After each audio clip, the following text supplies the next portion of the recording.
Welcome to Commander Central, episode 184, and today we're going to talk about the new Channel Fireball Command Zone guide that debuted at Magic Fest Reno. I'm Dana. I'm Max. And I'm a bear. Rafael Garcia, the Ursa Bear Walker. Welcome to the show. How's it going? It's going all right. How about you guys? We're doing pretty good. Well. We're recording on a Thursday night late. Chris is out. He's getting oral surgery, so he is unable to speak. And we were going to have Rafael do a little short bit here talking about the Command Zone guide, but we decided to just have you on the show as a guest, so welcome aboard. Glad to be here. Why don't you quick introduce yourself? You are our editor, but you are also somebody who's pretty well known in the community as just a super fan of a whole bunch of different content creators. I am not entirely sure how that happened. We're going to be completely frank. I'm not really sure how that happened. So I'll do the super brief version here. Sure. I started playing Magic around Battle for Zendikar. Okay. I realized that Standard sucked. So I transitioned more leaning into the more casual side towards EDH. And I actually followed this podcast first. Oh, yeah. Yeah, surprise. I found this podcast, and then I was listening to Brainstorm Brewery, and I added EDH Rec when EDH Rec started, and so on and so forth. So I kind of just follow a bunch of the EDH content makers, and I've learned things about the game since then, and I apparently have really interesting and weird ideas for decks that people think are fun, like Grumgully Humans, and there's the signature my Surrak Dragonclaw. It's the Shirtless Bear Fighter deck, which we did a deck tech on it, a few months back. We talked about that one. I looked it up. It was episode 49. Okay. Wow. Wow. More than a few months back. Wow. Okay. Yeah. Yeah, it was episode 49, and then it was also done again by the CCO guys. Shortly after us, I think. No, actually, they only did it a little while back. They did theirs on episode 118. Okay. It was an episode called Punch. And then they also did another one of my decks actually this last week, episode 167. They did my Gerard Phoenix's deck. Oh, that's right, on the Art of the Level Up. Yeah. It's the Art of the Level Up Yours, because because it's CCO. It felt like an appropriate title subject line for the email, and they just kind of ran with it. So Well, that makes sense. It's a compliment having those guys do an arc on one of your decks too. Very cool. Yeah, so, I mean, I just kind of been floating around, and apparently, I don't know, y'all like me for some reason, so... Well, and you also do a little bit of card selling online, too, because I just bought a Heroic Intervention from you that showed up yesterday. Yeah, when I have things, and people are like, hey, do you have this? I'm like, okay, well, I have a few things here and there, so... Very cool. Well, welcome to the show, and you've been a great fan and a great supporter of ours, so really do appreciate it, and we're glad to have you on. Okay, so let's do a brief dip into games we might have played this week. Although I don't think Max played any. I think you were out of the shop on Tuesday, right? That is correct. Rafael, did you play anything? Funny story. I was actually building a budget Marchesa deck the same week that you guys were doing the deck tech for Marchesa. Okay. So I'm sitting there editing, and I'm like, oh, I need to add this card, and I need to add this one. One of the cards that is just absolutely killer in that deck is that Blood Tracker. Yeah. So I'm down to like 30. I didn't win the game, but I was down to like 32 life, and I'm like, I have this open mana. I'm just gonna dump 16 life into this so that I can draw a bunch of cards and hopefully, find something that's gonna pull me out of this. Again, I didn't win, but it felt like a very Dana Roach moment. Me leveraging basically more than half my life to try to, there you go. Try to sneak something out. It was fun. Well, I had a couple of interesting ones this week. I played my Sigarda deck, and I didn't have any auras in my opening hand, so I'm like, well, I'll just kind of, wait and play Sigarda till I draw something to put on her. Because I also had a Sigil of the Empty Throne, and that's an enchantment that whenever you play an enchantment spell, you make a 4/4 angel. And I also had Hall of Heal Generosity, which lets you put an enchantment from your graveyard on top of your library, and I had an Aura of Silence that you can sacrifice to destroy an artifact or an enchantment. So I never drew an aura over the course of, 16, 18 cards down. but I was able to play that Aura of Silence, sacrifice to blow up somebody's something, and it made an angel when I would cast it, go to the graveyard, put it back on top with Heliod's Generosity, Heliod's Hall of Heliod's Generosity, draw it, play it again, sack it again. So like I literally made an army of angels to win the game using just Sigil and Aura of Silence and the Hall. So I don't think I've ever done that in my Sigarda deck before. That's very unique. And I did at one point have to, I think Teferi's Protection out of a board wipe, so that saved me too. But yeah, that was a weird way to win that game. And then I think I won my first game with my Kenrith deck. I dropped a turn 2 Braid of Fire. That's an old enchantment from Ice Age. Not Ice Age, Cold Snap. Particularly in Kenrith where it has activated abilities. Yeah. So you can just use them, bring her upkeep, use that mana pretty easily. And I dropped it on turn 2, figuring it would eventually get removed once it got a couple counters on it or once I got Kenrith out. But there was a Gonti player who was next to me, so he would play after me, and he just kept dropping bigger threats every time. Like, Braid of Fire has 4 counters, and everyone's like looking over at it, and then he drops Grave Pact, and everyone's like, ugh. So someone removes Grave Pact, and it comes back to me, and I do something with Braid of Fire and, get some advantage, pass a turn. He plays Conjurer's Closet and Dictate of Erebos, and everyone's like, okay, we need to deal with both of those 2 things first. So literally, like, I got to build my board state up thanks to the Gonti player providing the shield. So he ate all the removal, and I had, when the game ended, I had 11 counters in Braid of Fire. So I was just like, during my upkeep, I was just drawing like 3 free cards for essentially no mana investment off Kenrith, and was able to then get enough advantage to kill everybody once the Gonti player was dealt with. So thank you very much, my friend who was playing Gonti. You took care of a lot of removal spells that would have otherwise hit me. So that was a pretty interesting game. That was fun because that Kenrith deck is not good. It's Kenrith, but I wanted it to Exalted, right? Exalted, yes, and we'll talk about it once we get into the main show topic a little bit. And I wanted it to be low powered, but it felt good in that scenario, having that Braid of Fire out, doing a lot of work. That was the first time it really kind of clicked. So that was cool.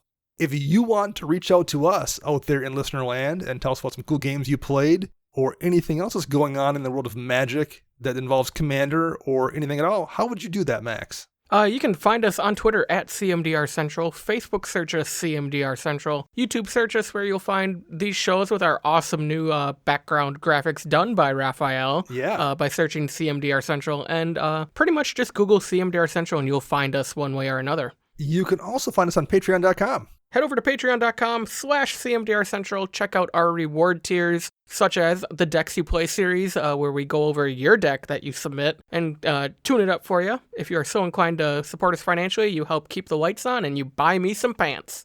And you can also get me to be like, that just happened a few months ago, when really it was a year and a half ago. You can also find us on FlipsideGaming.com. Yeah, head over to FlipsideGaming.com and use promo code CMDR in all caps to get 10% off all orders $10 or more, including the upcoming Ikoria or Commander 2020 decks once they get ready for pre-order. Yeah, we are not very far away. That is creeping up on us here pretty quickly. So I think we have a few contests in progress here, Max, and a few new Patreons we want to announce. We do. So let's start off with our new patron supporters. We want to say thank you to Kiana, Brandon Hunter, and Noodles. I hope it's the restaurant chain because I frequent them like twice a week. New sponsor, Noodles. I think you pronounced that wrong, Max. I think it's Nodlaze. No, I see. There's no tilde in Patreon. You got it wrong. So close, Max. So close. Dang it. I tried. But as for our contests, the March contest, which we kicked off a little earlier last week on Patreon, is the Alayla Artful Provocateur EDH deck built by patron and listener of the show, Zach D. So thank you, Zach, for donating that to us to give away. Yes, thank you very much. I'll do my best to make sure you aren't randomly selected to win it.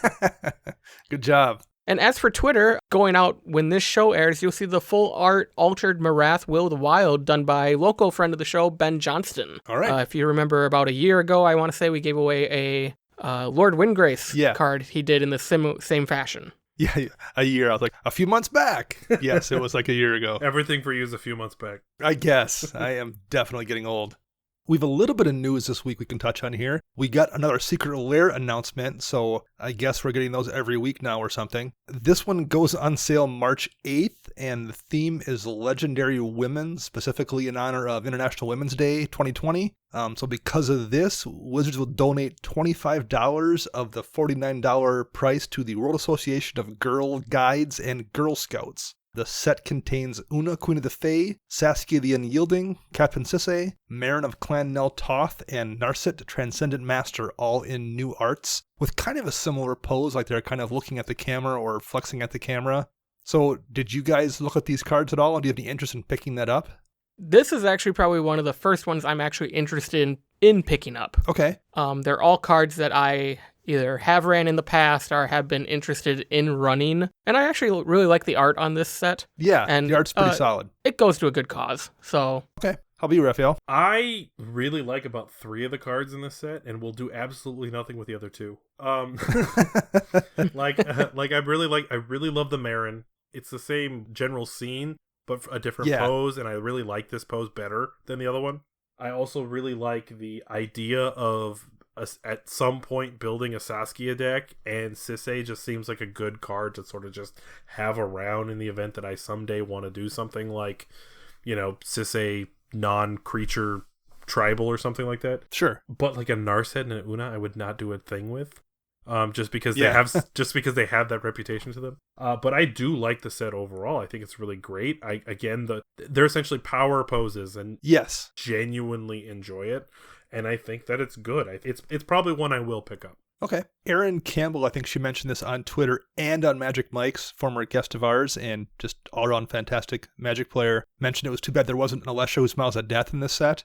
As soon as she said that, I was like, oh, that's kind of a missed opportunity for sure. Yeah. But it's pretty cool. I like it. There's none of these cards I really need or want necessarily, unfortunately. I think I have copies of all of them. But you're right, that art is fantastic. Yeah. So I don't know if I'm going to get it, because I did just buy one of the Theros Gods ones. But yeah, money goes to a good cause. And I'm still really torn on these. I don't like that they're kind of skipping the LGS. Your local gaming store, in most cases, is struggling to get by in a whole lot of places. So taking money that they could be making away from them, I don't love it.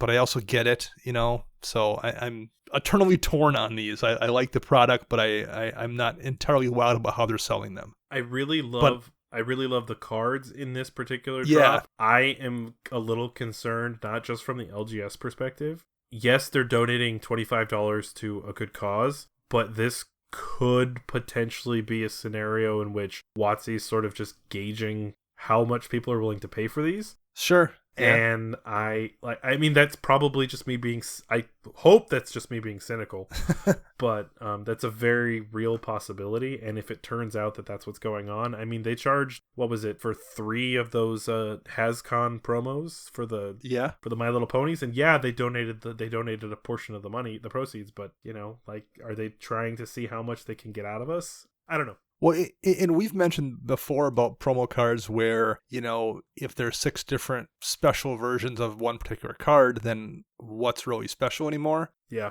But the same is kind of true just about special cards in general. Like, if every single card has some weird premium version, then I think everything ceases to be premium to a degree. If, we're getting the borderless versions in standard, in foil, as well as a regular pack foil, and as well as then a secret lair version of them, and then you get a judge foil later on and whatever. Like, at some point it just kind of all becomes too much, I think. Maybe we're not there yet, but I think they're getting close to crossing that line, perhaps. This isn't an MTG Finance podcast, but there's a very clear pattern going on with pack foils right now, that they're essentially the same price as the regular copies. Whether those are going to hold or not, we don't know. But moral of the story is buy your foils now, right?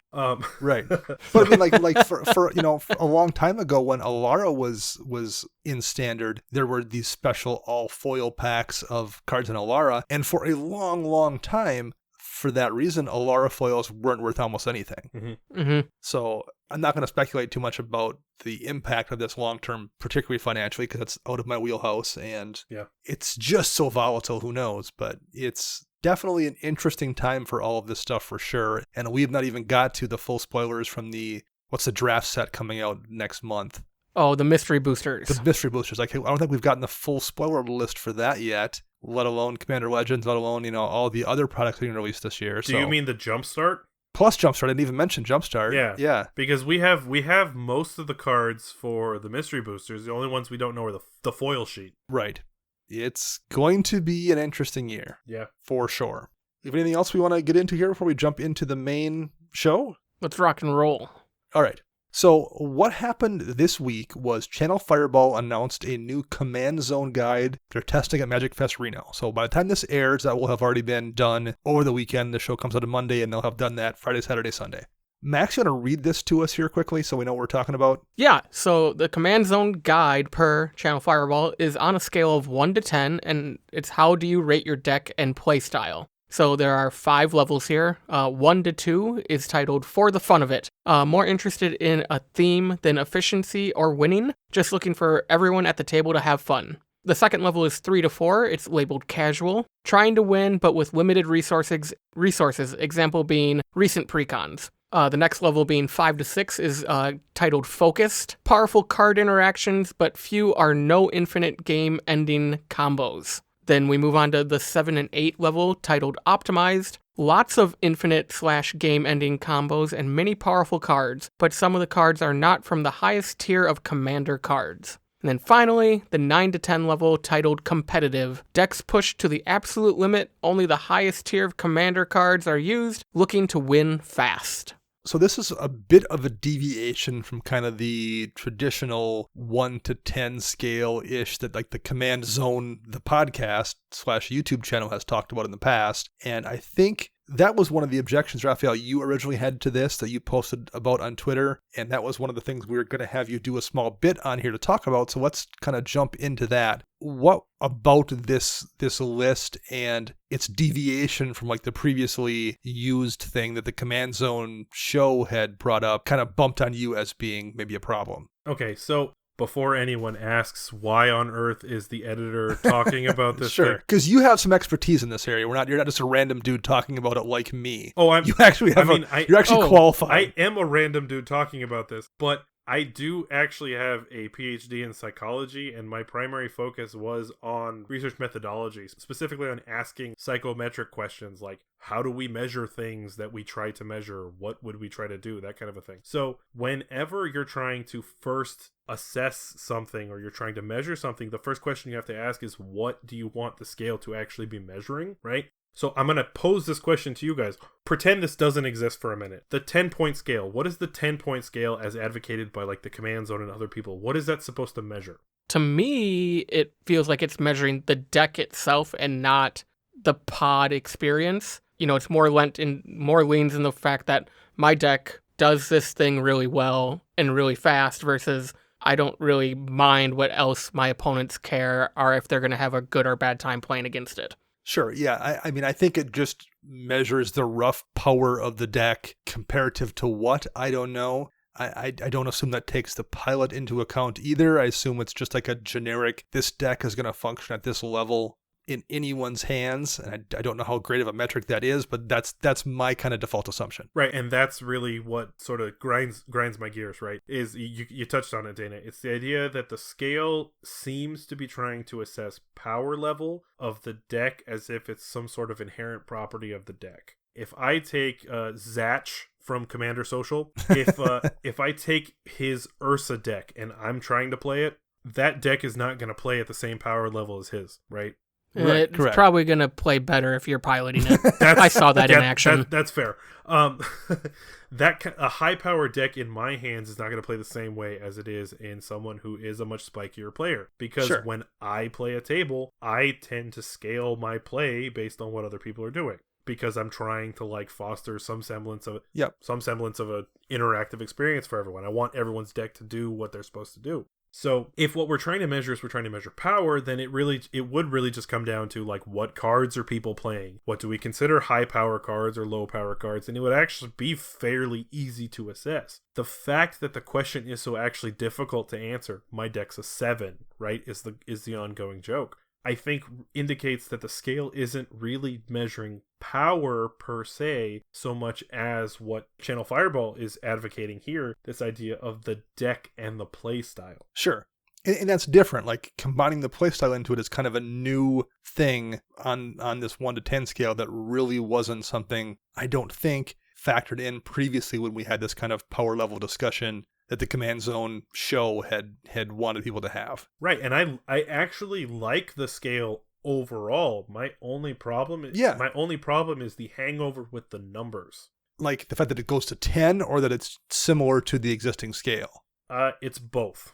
Because it seems redundant to have 1, 2, 3, 4, 5, 6, 7, 8, 9, 10 when it could just be 1 through 5. Yeah, I think there's two problems with numbering it. One, because you're trying to assess playstyle, by assigning numbers, you are sort of implying that certain playstyles are better than other playstyles. Sure. No, that makes sense. And then also, yeah, the fact that there's 5 and for some reason there's 10 numbers. Why you would do that, I don't understand, but whatever, I guess. So you think it would make more sense to do like a B, C, D, E or something, so it's not such a one deck is better than another kind of scale. Yeah, I think you take away a lot of the sort of implied hierarchical nature of it. And there's a lot of people who agree with this. Jim from Spike Feeder said something similar in several of his posts, and there were several others who essentially said when you number these things, you're implying that a 10 is in some way the more correct way to build a deck than a 5 or a 3. And what's really interesting is I actually had several people from the community rank my decks. Okay, I posted the list several times, and I said, just blindly rank my deck. What do you think it is in terms of its power level? And most people don't want to say that a deck is below something like 3. They just don't want to do it. The lowest average deck rating I had was my Shirtless Bear Fighter deck at around a 4.5. But based on this Channel Fireball rating, I would be somewhere closer to around 2.5. Sure. So people are going to sort of inherently bias the numbers upward because they don't want to say their deck is worse than it actually is, right? People have sort of that positive bias to rank things higher because higher is better, so why would I rank it lower? Well, and I think the price and the rarity of cards also alters someone's perception about the power level of a deck. And to a degree, there's some truth in that. But like I look at my Gliss of the Trader deck that I think it was my lowest winning deck I had last year when I did my final stat totals. But if you handed someone that deck to just flip through the cards and they see a Yawgmoth's Will and a Demonic Tutor, and there is a Vamp Tutor in there as well, and there's it's running a Bayou, and it's got a Wasteland for removal, and there's a Bolas' Citadel, and, I think the average person seeing those cards in that deck that are relatively powerful and relatively rare, and some of them are fairly expensive, the power assumption they think that deck is going to have is going to be significantly more than when it actually plays. Because there's no combos, like there's nothing those tutors are going to get other than, oh no, this combo player or this token player just put a doubling season, I need to use that tutor to go get a removal piece. Like for the most part, that's what the tutors do in that deck. But if you don't know that, you're assuming, oh well, it's going to go get some kind of a combo piece because clearly a person running Yawgmoth's Will is running a combo deck. Right, and I think a big part of this problem is that people don't understand how like scales are supposed to work. I mean, this is, again, me being a methodologist, right? People don't get it. Everyone is going to assess power differently, right? You're going to have your own bias about you really got hosed one time by a doubling season. So that card is like a super major threat for you, but it's not really necessarily for someone else who sees it on a regular basis and sort of knows how to work around it. Sure. When we try to talk in absolutes, right? Like, is your 7 the same as my 7? That's not really a useful question when we're talking about constructs or things that are very ethereal, like power level. And we don't actually deal with those absolutes when we're doing stats. When we're doing stats, we don't really care what your actual score is. We care about where you are relative to other people within the sample that we're trying to study. This is actually what we do mathematically. We look at deviation scores. So one of the big problems I have with the 10-point scale is that it truncates the distribution I'm talking nerdy here, sorry. It truncates the distribution towards the higher end because everyone wants to be around that 7. So it makes it so that if you actually look at the spread of scores, they cluster around the 4 to 8 or 9 range, and they don't really get a lot of spread. Well, not only are they truncated by people's natural reaction to group things that way, I think they're truncated that way in part because I don't know if there's cards that are, decks that are a 1 and a 2 in existence for the most part. Like, if the 3 and the 4 is a recent precon, use as example, has anyone for the most part really played against a deck in the wild that someone's built intentionally to be worse than a precon? I've never seen that. I think they exist, but it's almost like a meme. So like there's like the chair deck that like Commander Versus has played where every art has a chair in it. You know what I mean? Or the looking to the left deck, you know, where it's intentionally finding the weirdest art and putting it all into a deck. But it's not... It's such a, like, that's a rounding error in terms of how many of those decks I think that are out there. And like, I've seen, you know, hey, this is my Game of Thrones themed deck, and this character represents this person, this character is this person. And I have a Path to Exile in here to represent Jon Snow's being exiled to the, you know, wall in the north. Like, those theme decks still tend to run really good, effective cards.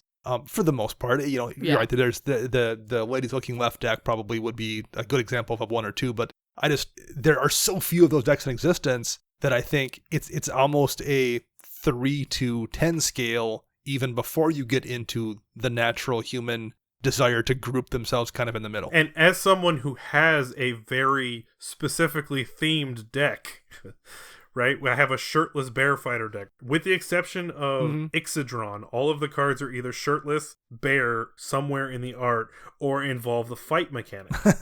Sure. Right? Like, I've limited myself specifically to these cards. Right. That deck actually is much more resilient than you would think. If I walked in and said, oh yeah, I just have this bear art tribal deck, by standard metric, it would be closer to around like a 5 or a 6. By this command zone metric by Channel Fireball, it's around the 2.5 range. And I think that's where the problem lies, is in assigning the numbers.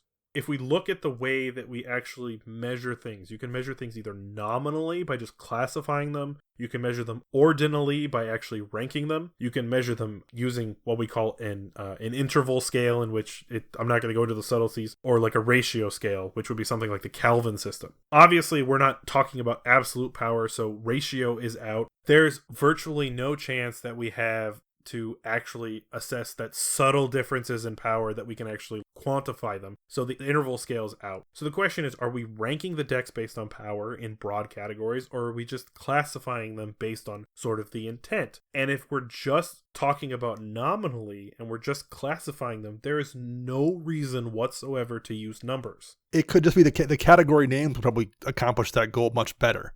For the fun of it, casual, focused, optimized, competitive. Exactly.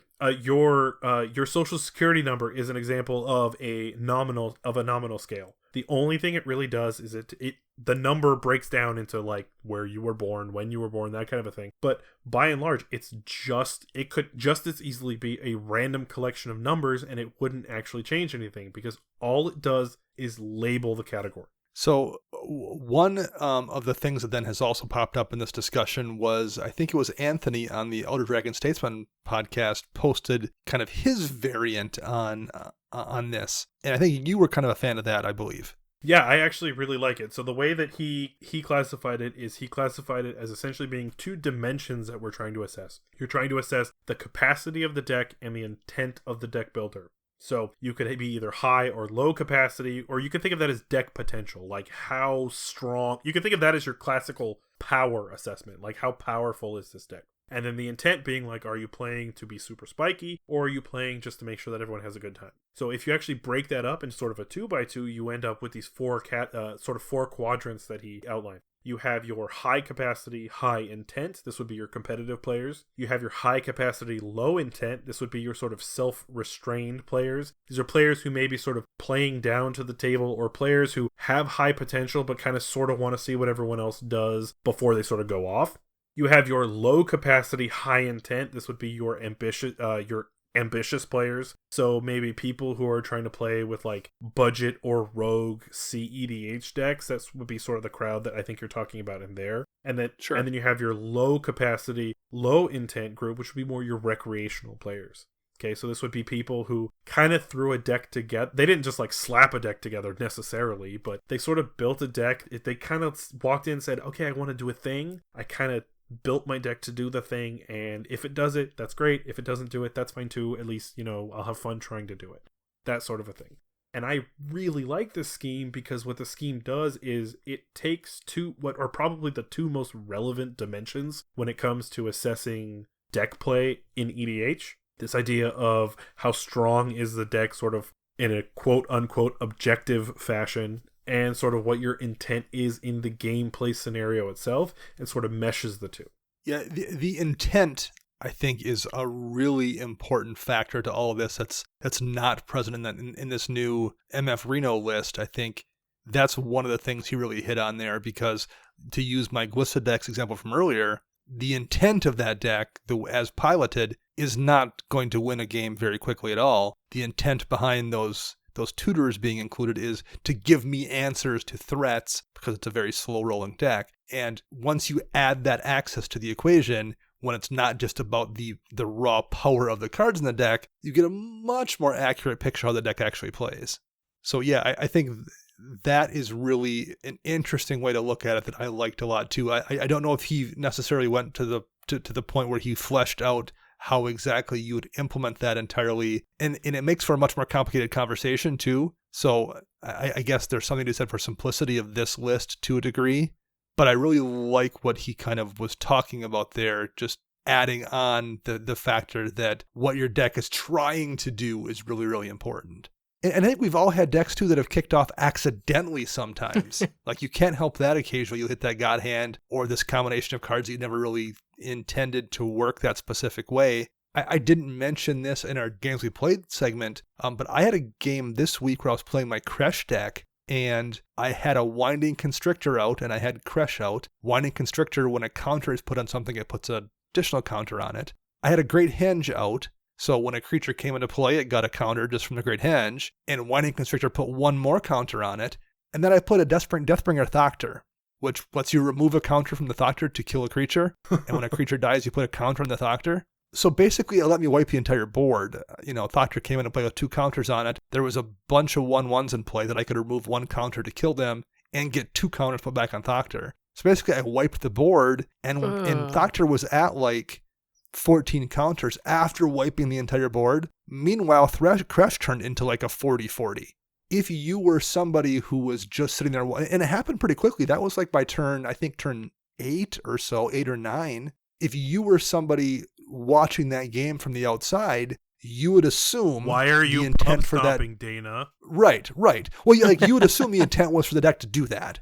Right. And I had never even considered that combination of cards before working in that exact way, but it was just a perfect storm, and that's very much not the intent of that deck to work that efficiently like that.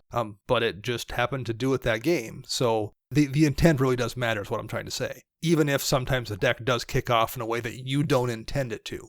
So I guess for me, the one thing I do kind of like about this list from the Command Zone is I think it does encourage people to talk a little bit more about what their deck is doing and what their perception of their power is. I think that was maybe one of the flaws of the initial way that the Command Zone show presented their power rankings.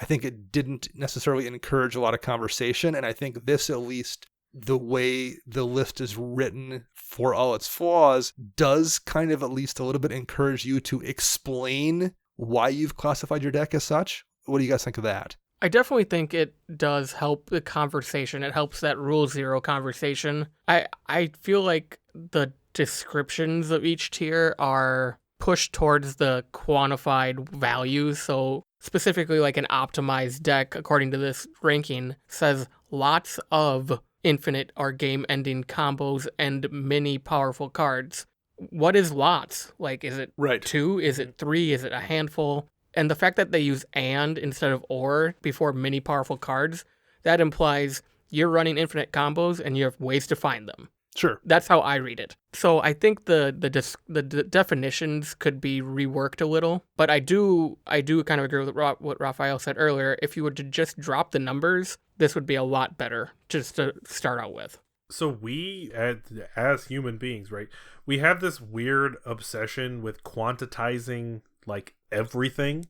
And I think this is one of those scenarios where we really shouldn't be trying to quantize, as in making these things as sort of like objective numbers. What we should be trying to do is these guidelines for the command zone guide, these are set specifically so that you can physically arrange yourself in space to be within one of these 5 categories. So if you're treating them as categories, why is there this need to assign a number value to it? It seems much more effective to me to be able to say something like, okay, you're in this for the fun of it category, or you're in this casual category.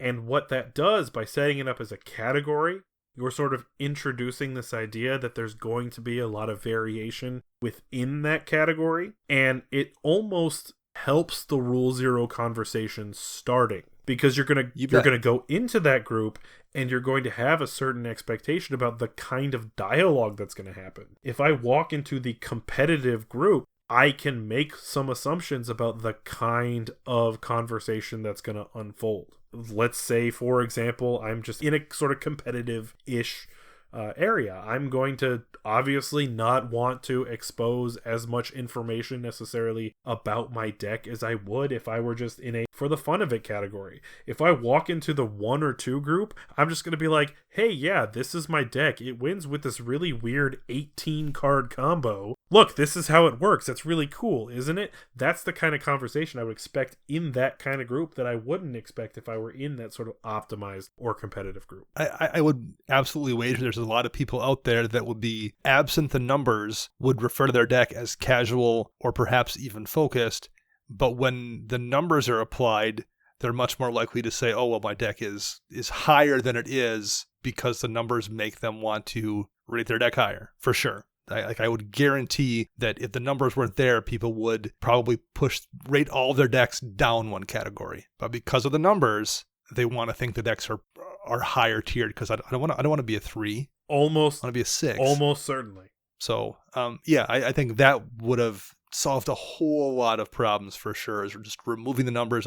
That's a real simple fix and would have done a lot of good here. Absolutely. And to their credit, Channel Fireball did post that silly meme post shortly thereafter where they like completely changed all the words and made it sound absolutely ridiculous, because I think they realized, based on the feedback that they got from the initial post, that there were some problems with the way that they were categorizing it. So they at least know that the consensus within the community, at least on Twitter, is not what they expected it to be, and that this is a work in progress and a thing that they are trying out, and that they are going to. I am optimistic about this. I do kind of feel like I don't want to say that they slapped an intern on it, because that seems demeaning to interns. Well, it definitely wasn't done by anyone who has a background in like you have, for example. Yeah, I think even if you had a PR person on this, they would have been able to say, this is probably not going to work the way that you think it is. I mean, I'm more than glad to be proved wrong if this turns out to be a huge success at the next Magic Fest, but I'm not banking on that. Well, I would wager it winds up being a semi-success, just because I think it does encourage the conversation, which is more than maybe was happening before. I think any steps to get people to talk about what their deck does is probably a positive step. Yeah. And, yes, there's going to be pub stompers that are going to pub stomp, but they're not going to do it because of this. They're going to do it anyway. That doesn't change anything. Yeah. I also, though, will say I don't know if this addresses probably the biggest problem I've tended to notice, which is that slightly sub-CEDH level deck that winds up just wreaking havoc over in the casual areas. Maybe it does, because I'll now call it optimized, I guess. I don't know, but that's been the big problem lately, and I don't know if this is going to address that at all. Yeah, I mean, I think we say this all the time in our Slack, is people are the worst. Sure. There's always going to be that person. There's always going to be that person who has played all day in the 9 to 10 competitive area and has gotten their butt kicked. So they're going to go down and play with the focus decks with their competitive deck, because they've spent all day losing, being first eliminated out of the pot or second eliminated out of the pot, and being like, well, I just need to, buff my confidence a little, and I just need to get a couple notches on the win column. So they're going to go play in the 5 to 6, the focus pod or the optimized pod, and crush. I mean, I've done it before. I mean, I'm not saying that I have a competitive level deck per this guide, but I've had a rough night at the shop where I don't get my wins, and I just take that. You can beat this one person. Yes. I know this person over there plays pretty bad decks. I know I'm going to probably get a win. Right. It's not the right thing to do by any Sure. means, but I've done it. I mean, I'm not Sure. afraid to admit that. So, okay, so Rafael, you mentioned where your shirtless bear fighter kind of fits here. To try to use this to the best of our abilities, and I'll throw this to you, Max, where would you rate most of your decks here? Are there any that are definitely in the optimized? I don't think you have anything you'd call competitive. No. Is there anything you'd throw in the optimized category, or anything, or and how low on the scale do you go? So I would say my only, kind of like I said earlier, my issue with the optimized tier is the word lots. Yes. Comboed with the infinite or game ending combos, because the only 2 decks I have that have infinite combos are Regna and Krav, and that's Blood Bond. Yep. And then Brago can go infinite, but it's like a 4 to 5 card combination, and there's about 2 of them in the entire deck. Like from the outside looking at your decks, Max, I don't know if I would call anything you have optimized. No, I think Brago would be the closest thing I have to optimize, because it's powerful cards. It's very resilient.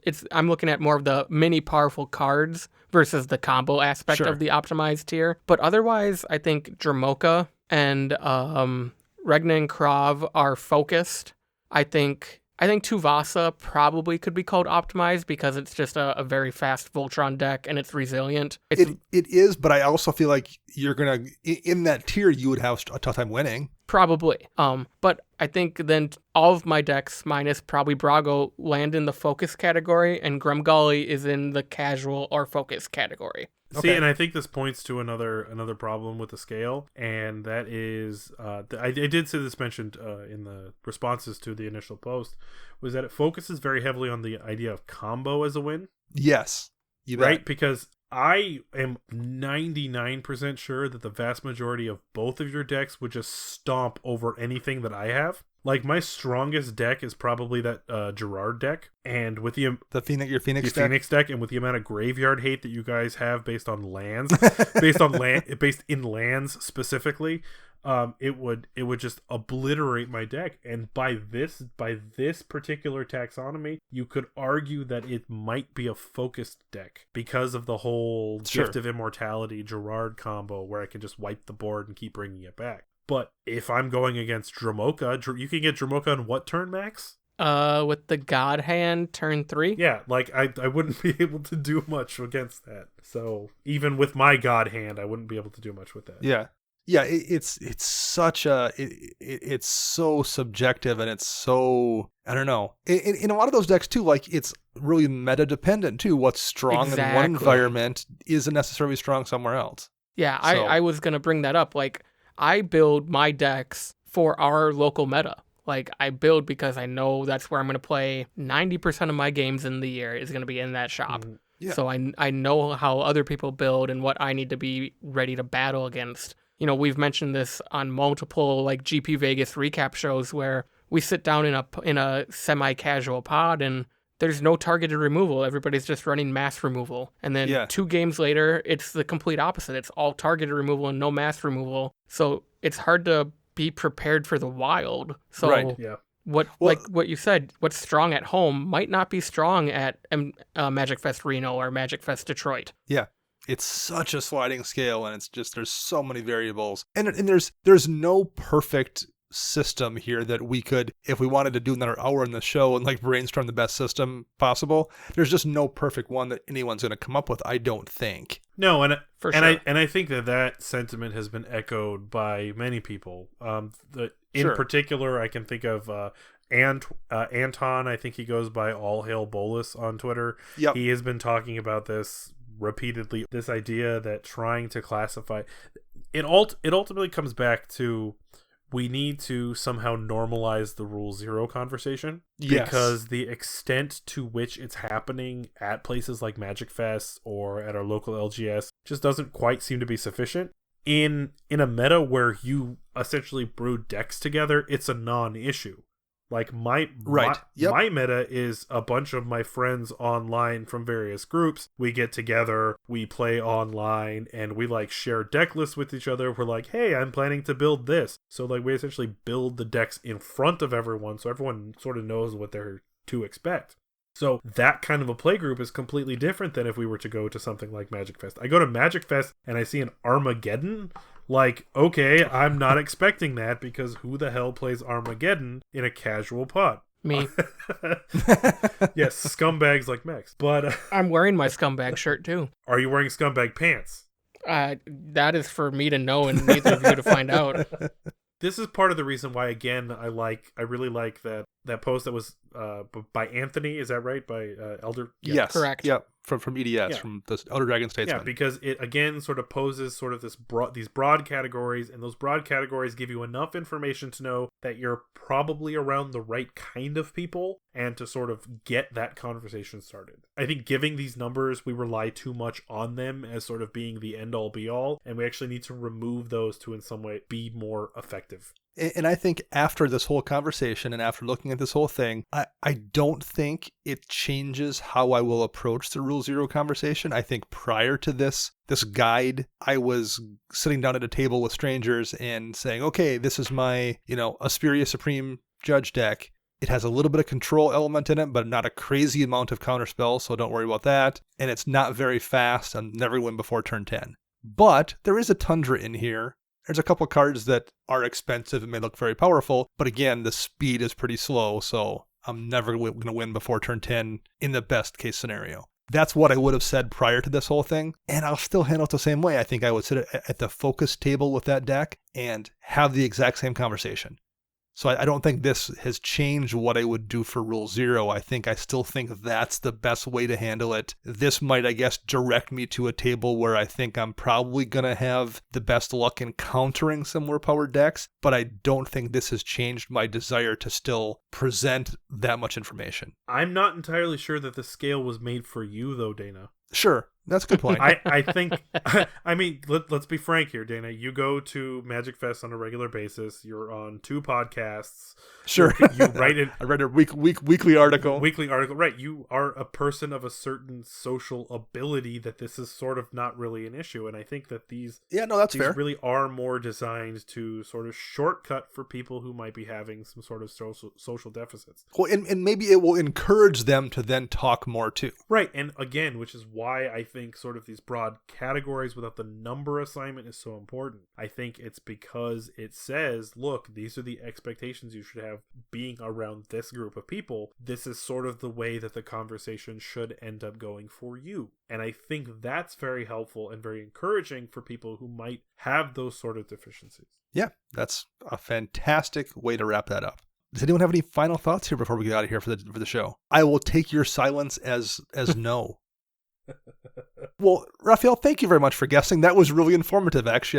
That was delightful. I was glad to hear such your thoughts from somebody who actually knows what he's talking about with some of the background stuff on how these kind of ranking systems work. So thank you very much. Yes, thank you, Raph. I can at least pretend like I know what I'm talking about. Yes. I mean, we've been doing it for 184 hundreds of episodes. We've been doing that, so it gets easier as you go. That's fair.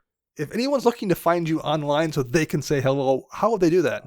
The single best way of trying to get a hold of me is to go on Twitter, and my handle is @UrsaBearwalker. It's like Urza, but with an S, and then Bearwalker. I'm usually on Twitter. If you shoot me a DM or you tag me in something, I'm sure I'll respond at some point. And if you decide to join our Patreon and join our Slack, you are very active there as well. I am also very active there as well, yes. You have done a fantastic job editing this show lately, and you've been creating some pretty cool thumbnail images for the YouTube channel as well. So you're doing great work. Thanks for that as well. I'm glad you guys enjoy those. Yeah. That's going to wrap it up. Our podcast theme is Retro Future Dirty by Kevin MacLeod, licensed via Creative Commons. Our show is edited by Rafael Garcia. You can find him on Twitter @UrsaBearwalker.